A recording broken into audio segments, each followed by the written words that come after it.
Hello everyone, residue पे based questions कर रहे हैं हम। तो हमारा क्वेश्चन है find residue of this function at z is equals to iota. इस फंक्शन के लिए हमें z is equals to iota पे रेजिड्यू फाइंड आउट करनी है। देखो ये z स्क्वायर प्लस 1 है तो इसके दो फैक्टर बनेंगे, z plus iota, z minus iota.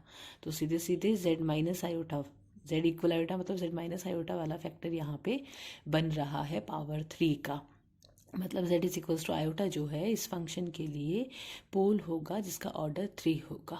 ठीक है, यहाँ पर ना हम पोल वाला मेथड ही अप्लाई करेंगे, सीरीज एक्सपेंशन वाला मेथड अप्लाई नहीं करेंगे क्योंकि z is equals to iota के अराउंड या फिर z माइनस आयोटा के टर्म्स में सीरीज एक्सपेंशन करना थोड़ा मुश्किल होगा। तो सॉल्यूशन स्टार्ट करते हैं।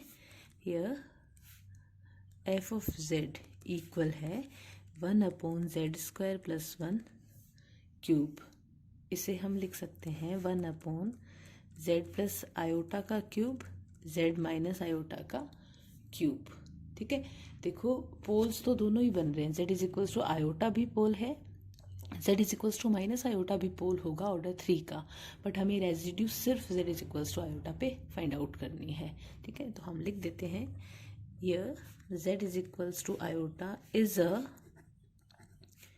पोल of order 3 of F Z के लिए ऑर्डर 3 का पोल है। क्योंकि डिनोमिनेटर को 0 के बराबर करेंगे तो z बराबर आयोटा वैल्यू 3 बार आएगी क्योंकि इसकी पावर 3 है। ठीक है, और पोल है ये कैसे पता चला? अगर हम इस फंक्शन में लिमिट लगाते हैं z टेंड्स टू आयोटा तो ऊपर तो 1 है जो कि 1 ही रहेगा, 1/0 यानी कि इनफाइनाइट आ जाएगा, यानी कि ये पोल है और 3 बार रिपीट हो रहा है तो पोल है ऑर्डर 3 का। ठीक है, तो हमें इस पे रेजिड्यू फाइंड आउट करनी है। तो residue at z is equals to iota equal, तो 3 ऑर्डर के पोल के लिए क्या बनेगा तरीका? 1/2 factorial, 2 times differentiation with respect to z और z माइनस आयोटा की पावर 3 f ऑफ z। ठीक है, तो 1/2 d2/dz2 z plus z minus iota का क्यूब, एफ जेड की वैल्यू रख देते हैं, z प्लस आयोटा का क्यूब, z माइनस आयोटा का क्यूब, ये कैंसिल हो गया। ठीक है, अब इस फैक्टर को जो रिमेनिंग है उसका हमें 2 बार डिफ्रेंशिएशन करना है। सॉरी, लिमिट मैंने लिखा नहीं है, limit z tends to iota, limit z tends to iota, limit z tends to iota. अब इसका 2 बार डिफ्रेंशिएशन करेंगे, साथ में ये 1/2 आ रहा है तो एक बार मैं d/dz रहने देती हूँ और एक बार इसका डिफ्रेंशिएशन कर लेते हैं। तो ये होगा -3/z प्लस आयोटा की पावर 4। ठीक है, अब एक और बार करते हैं, limit z tends to iota 1/2, एक और बार करेंगे तो ये प्लस हो जाएगा 12/z प्लस आयोटा की पावर 5। ठीक है, 1/x का हमें पता ही है -1/x² होता है। उसी तरह से 1/x क्यूब का क्या होगा? -3/x की पावर 4, और 1/x की पावर 4 का क्या होगा? -4/x की पावर 5। तो -3 मल्टीप्लाई -4 प्लस का 12 हो गया। ठीक है, अब हम लिमिट पुट कर देते हैं तो ये 6 आयोटा प्लस आयोटा की पावर 5, तो ये आ रहा है 6/2 आयोटा की पावर 5 है।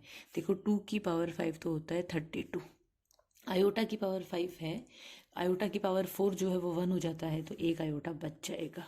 ठीक है, 2 और 3, तो ये आ रहा है हमारे पास -3 आयोटा/16, 1 आयोटा माइनस आयोटा होता है। ठीक है, तो ये आ गई हमारी z is equals to iota पे रेजिड्यू फंक्शन के लिए -3 आयोटा/16। नेक्स्ट क्वेश्चन है find residue of F Z. इस फंक्शन की हमें z बराबर 0 पे रेजिड्यू फाइंड आउट करनी है। ठीक है, देखो अब z इक्वल्स टू 0 पे रेजिड्यू फाइंड आउट करनी है तो अगर हम इसका लोरेंट सीरीज एक्सपेंशन लिखेंगे तो हमें z बराबर 0 के अराउंड लिखना होगा, यानी कि z की फॉर्म में लिखना होगा। तो इस सिचुएशन में हम लोरेंट सीरीज वाला मेथड जो है वो यूज़ कर सकते हैं क्योंकि सीधे सीधे e की पावर z का सीरीज एक्सपेंशन हमें पता है। साइन जेड का सीरीज एक्सपेंशन भी हमें पता है, और वो जेड बराबर 0 के अराउंड ही होता है। जैसे ई पावर जेड का क्या होता है, 1 plus Z square by 2 factorial plus Z cube by 3 factorial. तो ये जेड बराबर 0 के अराउंड ही है। और साइन एम जेड का क्या होगा, M Z minus M Z का cube upon 3 factorial plus M Z की power 5 upon 5 factorial so on. ठीक है, तो ये 0 के अराउंड सीरीज एक्सपेंशन है, तो हम सीधे सीधे ये लॉरेंट सीरीज इनकी लिख के और इसको सिंप्लीफाई करके जो 1/z का कॉफिशिएंट होगा वो रेजिड्यू हो जाएगा, ऐसे कर सकते हैं और ऐसे ही करेंगे। ठीक है, और इस मेथड में एक और बेनिफिट होता है कि हमें पोल का ऑर्डर चेक करने की भी ज़रूरत नहीं है, क्योंकि लॉरेंट सीरीज एक्सपेंशन में जो भी 1/z का कॉफिशिएंट निकल के आएगा वो हमारा रेजिड्यू हो जाएगा। ठीक है, लेकिन जैसे इससे पिछले वाले क्वेश्चन में अगर हम करते तो उसे हमें z, ये जो हमारा सीरीज एक्सपेंशन बन रहा है, यहाँ z आ रहा है, यहाँ पे z माइनस आयोटा बनाना पड़ता, तो उसके लिए हमें e की पावर z में z माइनस आयोटा बनाना पड़ता, तो फिर वो डिफ़िकल्ट हो जाता हमारे लिए, तो उससे बेटर वो वाला मेथड था। ठीक है, अच्छा, उस मेथड से इसे भी कर सकते हैं, लेकिन उस मेथड से जब इसे करेंगे तो ये कॉम्प्लिकेटेड हो जाएगा थोड़ा सा, क्योंकि पहली चीज़ तो देखो यहाँ पे आपको जो z बराबर 0 पे सिंगुलैरिटी बन रही है, पोल ही बन रही है, ऑफकोर्स उसका ऑर्डर देखना पड़ेगा केयरफुली। देखो z बराबर 0, एक फैक्टर तो यहाँ से आ रहा है, एक फैक्टर यहाँ से भी z बराबर 0 आएगा, क्योंकि साइन एम जेड जब हम 0 करते हैं, साइन एम जेड बराबर 0 करते हैं तो हमारे पास एम जेड बराबर एन पाई आता है, और यहाँ पे जब n 0 होता है तो z की वैल्यू 0 बनती है, तो एक वैल्यू z की 0 यहाँ से आएगी और एक ये है, तो ये पोल जो है z बराबर 0 ये डबल पोल बनेगा, ऑर्डर 2 का पोल बनेगा। ठीक है, क्योंकि सीरीज एक्सपेंशन में भी देखो ना, अगर हम साइन एम जेड की जगह सीरीज एक्सपेंशन लिखें और ये एम जेड कॉमन ले लें तो बाहर z स्क्वायर हो जाएगा ना, तो ऑर्डर 2 बन रहा है। ठीक है, तो किसी भी मेथड से कर सकते हैं, लेकिन इस सिचुएशन में मुझे ऐसा लगता है कि ये वाला मेथड ज़्यादा इजी पड़ेगा, तो ये मेथड से करेंगे। उस सिचुएशन में वो मेथड ज़्यादा इजी था तो उससे कर लिया। ठीक है, तो स्टार्ट करते हैं इसे। सोल्यूशन, रेजिड्यू तो अभी डायरेक्ट निकल के नहीं आएगी, तो पहले तो हम फंक्शन ही लिखते हैं एफ जेड इक्वल, देखो 1/z तो है ही साथ में, e की पावर z का जो सीरीज एक्सपेंशन है 1 plus Z square by 2 factorial so on. ठीक है, अपोन में जो हमारा साइन एम जेड है इसका सीरीज एक्सपेंशन लिखेंगे, तो M Z minus M Z का cube upon 3 factorial plus M Z की power 5 upon 5 factorial so on.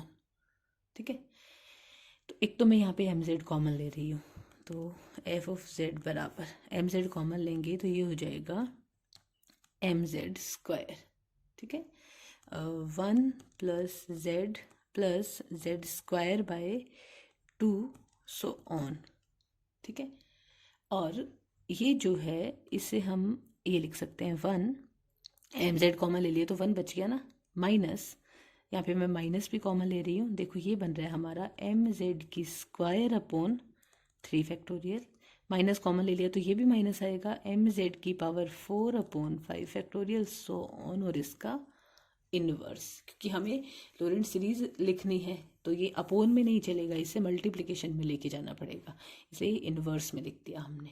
ठीक है, अब देखो इसको सिंप्लीफाई करना है हमें, फिर इन दोनों को मल्टीप्लाई करना है, फिर इसको हम 1/z² से मल्टीप्लाई करेंगे, और अल्टीमेटली हमारा इंटरेस्ट किस में होता है, 1/z के कोफिशिएंट में। ठीक है, तो हम ये देख लेते हैं कि हमें सीरीज को कहाँ तक खोलना है, कितनी पावर्स तक खोलना है। तो देखो बाहर जो है वो आ रहा है 1/z²। 1/z² को जब हम z से मल्टीप्लाई करेंगे ना, 1/z² को z से, तो कैंसिल होके 1/z बनेगा, और हमें इस 1/z वाले फैक्टर में ही इंटरेस्ट है, बाकी जो भी टर्म्स आती है z³ वाली 1/z² वाली उसमें हमें कोई इंटरेस्ट नहीं है, हमें इंटरेस्ट सिर्फ 1/z वाले फैक्टर में है। ठीक है, मतलब हमें इन दोनों को सॉल्व करते टाइम ये ध्यान से करना है कि z वाली टर्म्स कौन सी बनती है। कांस्टेंट टर्म z² वाली, ये अगर गलत भी लिख दोगे ना तो भी कोई प्रॉब्लम नहीं है, लेकिन z वाली कितनी टर्म्स बनती है ये हमें बहुत ध्यान से लिखना होगा, क्योंकि अंदर जो मल्टीप्लिकेशन में z बनेगा वही इस 1/z² से मल्टीप्लाई हो करके 1/z बनाएगा और उसी का कोफिशिएंट हमारा आंसर होगा। That's it. ठीक है, तो पहले तो हम इस इन्वर्स को खोलते हैं। 1/m(z²) 1 + z+z² 2 so on। इसको जब खोलेंगे तो 1, देखो 1 - x का -1 हो पावर तो क्या बनता है 1 + x + x² + x³ so on। इस तरह से बनता है सीरीज एक्सपेंशन। तो ये 1 प्लस ये वाली टर्म्स आएंगी m² z² 6। ठीक है, ये वाली टर्म आएगी। तो ये हमें लिखने की कहाँ ज़रूरत है, z² वाली टर्म नहीं चाहिए हमें, तो सिर्फ z वाली टर्म चाहिए। ठीक है, फिर भी सपोज अगर मैंने ये एक तो लिख दी -m⁴ z⁴ 5 फैक्टोरियल। ठीक है, सो ऑन। तो ये तो हो गया 1 + x, फिर होगा +x², इसका स्क्वायर। तो इसकी स्क्वायर वाली टर्म हमें लिखने की ज़रूरत ही नहीं है, क्योंकि स्क्वायर वाली टर्म में क्या होगा, इसका स्क्वायर करेंगे तो पावर 4 हो जाएगी, इसका स्क्वायर करेंगे तो पावर 8 हो जाएगी, इन दोनों को मल्टीप्लाई करेंगे तो पावर 6 हो जाएगी। तो उतनी हायर डिग्री में हमें इंटरेस्ट ही नहीं है, तो इसलिए हम इसके आगे के टर्म्स नहीं लिखेंगे। ठीक है, ओके। तो अभी ये बन रहा है हमारा 1/mz², 1 + z+z² 2 so on। और ये है 1 + m² z² 6 minus m⁴ z⁴ 5 factorial so on. ठीक है, अब इन दोनों को मल्टीप्लाई करना है हमें आपस में, और मल्टीप्लाई करते टाइम हमें ये देखना है कि z वाली टर्म्स कौन सी बनेगी। देखो 1 को 1 से मल्टीप्लाई करोगे तो 1 ही आएगा। इस z वाली टर्म को जब 1 से करोगे तो z वाली टर्म आएगी। इस z वाली टर्म को इधर करोगे तो z³ और आगे करोगे तो पावर्स बढ़ती जाएगी, तो उनमें हमें कोई इंटरेस्ट नहीं है। ठीक है, z² वाली टर्म को 1 से करोगे तभी z² आ जाएगी, आगे करते जाओगे तो और पावर्स बढ़ती जाएगी। तो सिर्फ एक ही टर्म ऐसी है जिसमें z बनेगा, और वो है जब हम z को 1 से मल्टीप्लाई करेंगे। ठीक है, तो मैं ये मल्टीप्लाई करके लिखती हूँ। तो f(z) = 1/mz², 1 + z, ये दो टर्म हमने ठीक लिख दी। इसके बाद z² वाली टर्म कौन कौन सी बन सकती है, उसमें वैसे कोई हमारा इंटरेस्ट नहीं है, लेकिन फिर भी मैं लिख देती हूँ। देखो जब इस z² को 1 से करेंगे तब बनेगी z² 2, जब इस z² को इस 1 से करेंगे तब बनेगी m² z² 6 सो ऑन। ठीक है, तो ये लॉरेंट सीरीज एक्सपेंशन हो गया फंक्शन का। अच्छा, अब इसको मल्टीप्लाई कर देते हैं अंदर। तो ये बनेगा 1/mz² + 1/mz + 1/2m + m/6 so on. ठीक है, अब here coefficient of 1/z, 1/z का गुणांक ये 1/z है, इसका गुणांक भी 1/m है। ठीक है, तो hence residue at z = 0 equal है 1/m।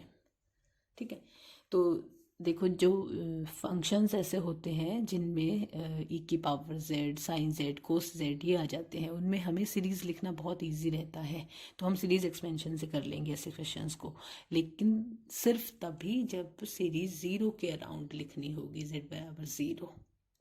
ठीक है, क्योंकि अगर 0 के अराउंड नहीं लिखनी, कुछ और है यहाँ पे, तो वो फिर हमारे लिए मुश्किल हो जाएगा। कैसे, मैं आपको छोटा सा यहाँ पे एक्सप्लेन करती हूँ कि मुश्किल हो जाएगा से मेरा क्या मतलब है। जैसे सपोज हमारे पास sin z है और हमें पाई के अराउंड सीरीज लिखनी है, तो हमें इसे ऐसा करना पड़ेगा sin z - पाई + पाई। ठीक है, अब ये एक टर्म और एक ये sin a + b का फॉर्मूला लगाएंगे, तो ये बनेगा sin z - पाई cos पाई + cos z - pi sine pi, ठीक है, ये तो 0 हो गया। अब ये वाला जो है इसमें कोस पाई -1 हो गया माइनस, अब इसका सीरीज एक्सपेंशन लिखा जाएगा। तो फिर अब ये बनेगा z माइनस पाई का cube upon 3 factorial so on. तो अब ये बना z इक्वल पाई के अराउंड सीरीज एक्सपेंशन, ठीक है। तो ये तो फिर भी इजी हो गया, तो इसलिए मैं तो यही सजेस्ट करूँगी कि z बराबर 0 के अराउंड अगर करना हो तभी सीरीज एक्सपेंशन से करना। नेक्स्ट क्वेश्चन है, हमें इस फंक्शन के लिए z is equal to iota N P जो पोल्स हैं उन पे रेजिड्यू फाइंड आउट करनी है, ठीक है। तो फंक्शन हमारा साइन हाइपरबोलिक z है, ये हमें पोल्स गिवन है तो चेक करने की ज़रूरत नहीं है। वैसे पोल चेक करना बहुत सिंपल है, सीधे सीधे ये वैल्यू यहाँ पुट करोगे तो अगर ये इन्फिनिटी बनता है तो पोल आ जाएंगे, ठीक है।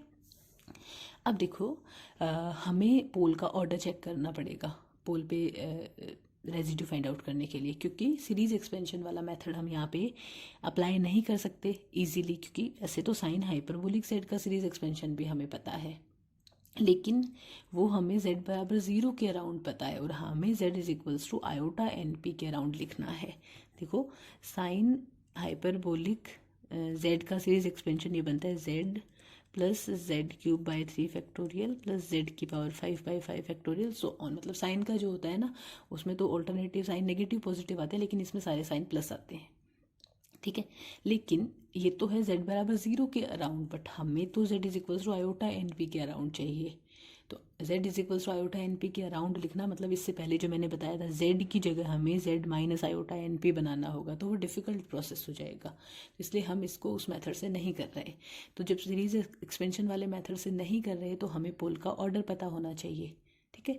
तो हमें चेक करना पड़ेगा कि ये जो वैल्यू है ये कितनी बार आ रही है, तो पोल का ऑर्डर क्या है। तो solution, poles of F Z के पोल्स निकालने के लिए क्या करते हैं, डिनोमिनेटर को साइन हाइपरबोलिक जेड को 0 के बराबर किया।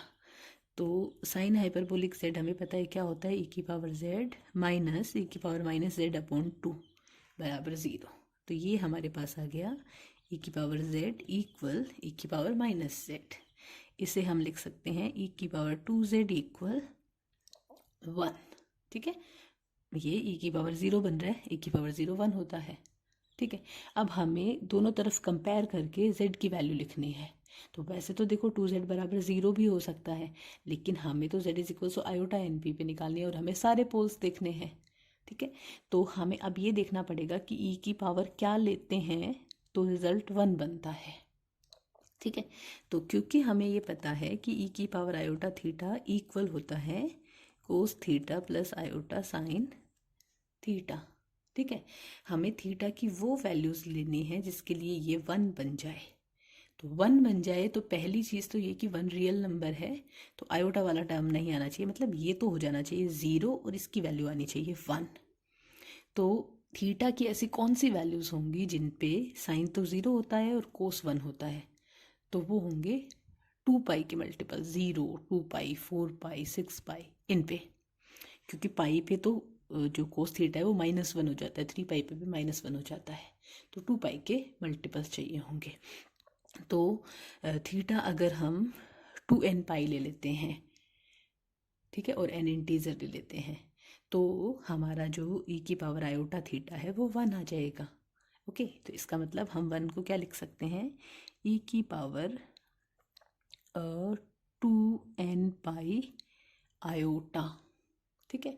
कंपैरिजन करेंगे तो 2z बराबर आएगा 2n पाई आयोटा, यानी z बराबर आ गया n पाई आयोटा। ये पाई है यहाँ पे, ठीक है, वो मिसप्रिंट था।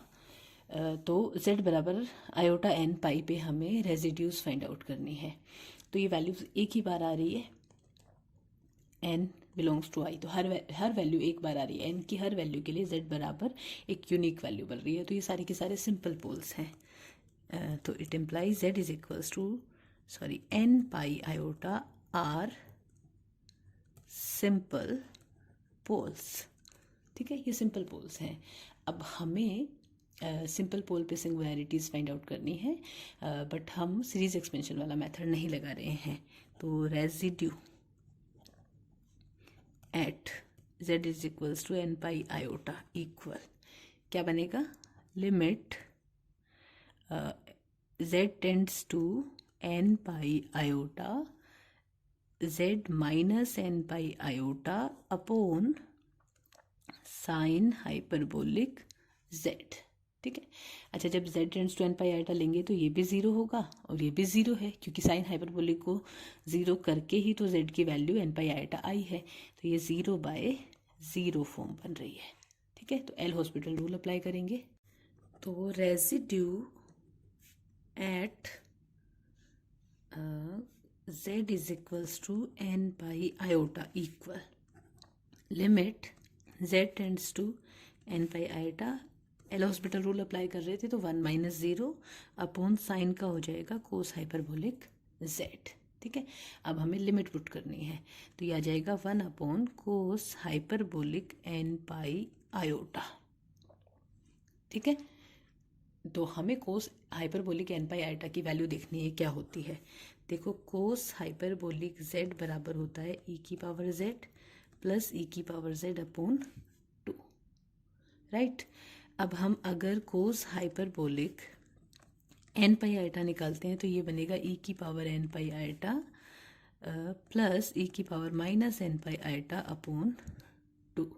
ठीक है, तो e की पावर एन पाई आयोटा ये होता है cos N pi plus iota sine N pi, तो साइन एन पाई वाला तो ज़ीरो हो जाता है, कोस एन पाई। अब इसमें क्या है, n अगर 0 होगा तो कोस 1 होगा, n अगर 1 होगा तो कोस -1 होगा, क्योंकि कोस पाई पे -1 होता है, फिर n2 होगा तो कोस 2 पाई 1 हो जाएगा, फिर n3 होगा तो कोस 3 पाई -1 हो जाएगा। सिमिलरली यहाँ पर भी होगा, क्योंकि देखो ऐसे बन रहा है ना, ये cos N pi plus iota sine N pi, right, और ये वाला क्या बनेगा, plus cos N pi minus iota sine N pi upon 2। तो ये वाला पार्ट तो हो गया कैंसिल, तो हमारा ये आ रहा है कोस एन पाई। ठीक है, तो कोस एन पाई की वैल्यू होती है -1 की पावर n, क्योंकि जब n 0 है तो +1, जब n2 है तो +1, जब n4 है यानी कि जब इवन नंबर है तो +1, 0 + इवन पे कोस 1 होता है और ऑड नंबर्स पे -1 होता है, तो इसलिए -1 की पावर n। ठीक है, तो residue z is equals to N pi iota equal 1 upon -1 की पावर n है, इसे हम -1 की पावर n लिख सकते हैं। ठीक है, क्योंकि वही साइन नेगेटिव पॉजिटिव दिखा रहे हैं, या फिर और भी अच्छे से समझना है तो ये लो -1 की पावर n से डिवाइड एंड मल्टीप्लाई करो। अब डिवीजन में -1 की पावर 2n हो गई, 2n यानी कि इवन नंबर, तो माइनस की नेगेटिव की इवन पावर हो तो 1 हो जाता है, तो इसलिए अपोन वाला 1 हो गया, तो -1 की पावर n।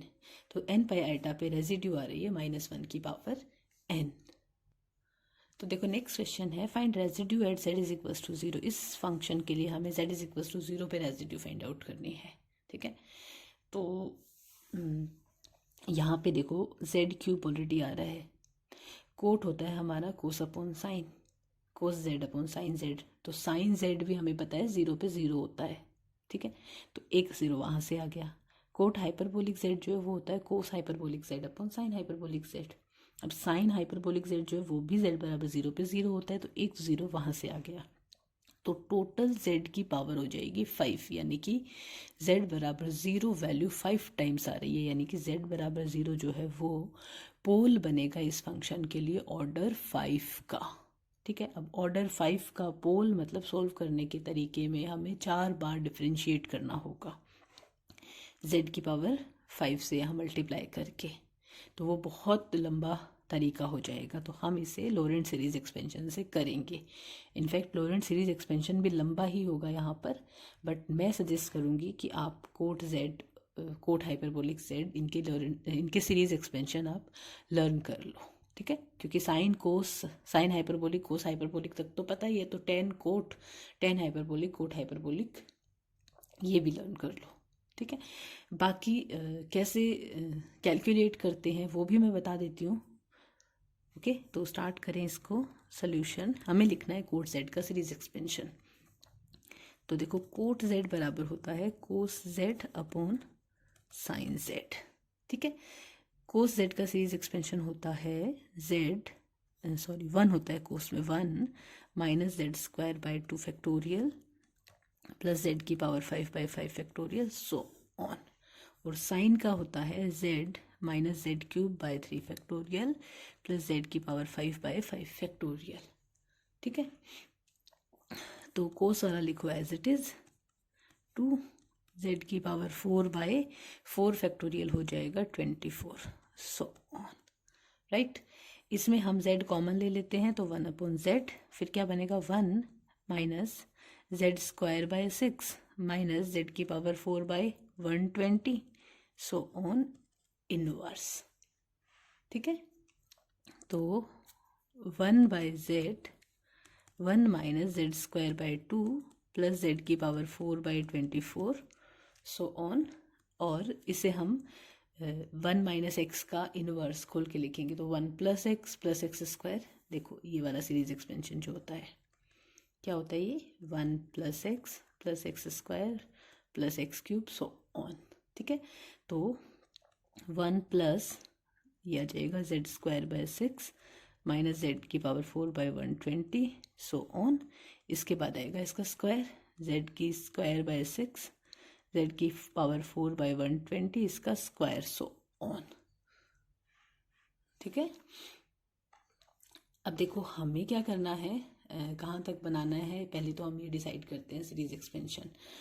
तो ये जो है मल्टीप्लिकेशन में हमारा 1 अपॉन जेड क्यूब है, 1 अपॉन जेड क्यूब है और हमें रेजिड्यू लिखनी है तो रेजिड्यू होती है 1 अपॉन जेड का कोफिशिएंट। तो अगर जेड स्क्वायर वाली टर्म हमें मिल जाएगी तो जेड स्क्वायर को जब हम 1 अपॉन जेड क्यूब से मल्टीप्लाई करेंगे तो 1 अपॉन जेड बनेगा।